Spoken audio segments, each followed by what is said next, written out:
kua whakarewa rautaki a Ngā Hinara e pī kaua I rātou I te utu mō ngā rongoā patu I te mate pukupuku.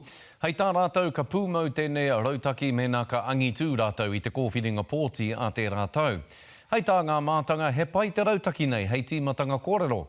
Hei tā te rangahaua eruere rerekura, tērā ētahi mātanga Māori e tautoko ana I te whakatau. He tīmatanga pai tēnei rautaki, rima te kau miliona tāra te nui. Engari ka ere tonu I te whakatutuki I ngā wawata taumata rau, mo te patu I te mate pukupuku. He ki taunaki e haere ake nei. National will introduce legislation in our first 100 days to set up a National Cancer Agency to deliver better diagnosis. Kei te pōwhiritia E tēnei kai taunaki. Good on National, I take my head off to them. Good on them for at least engaging in the conversation.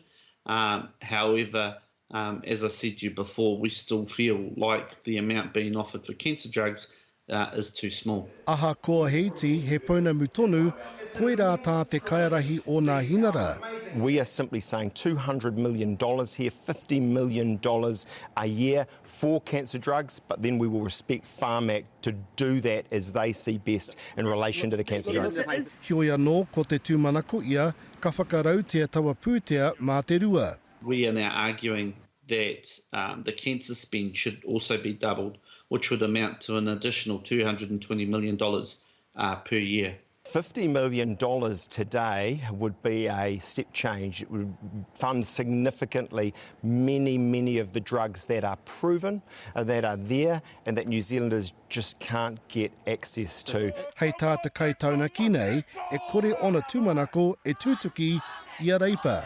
Given that Labor position themselves as a political party for the poor and the working class, I mean, those are the two strata that are most adversely affected by the fact that certain drugs are not funded. Engari hei tāna anō, e taki ana te komiti whiriwhiri Māori I te huarahi pai. The Select Committee inquiry that they currently have into cancer inequality, I think that's a good decision. It is going to take some time, unfortunately. So in the interim, people are still looking for some quick fix solutions.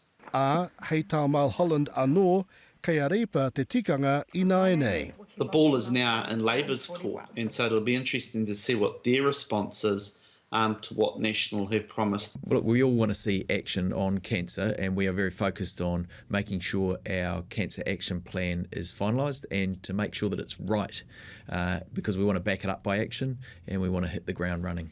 Tōna tikanga, ka pānuihia e te kāwaratanga, tana rautaki ma te pukupuku, hei ngā wiki tata e haere ake nei. Iriwere rerekura te karare.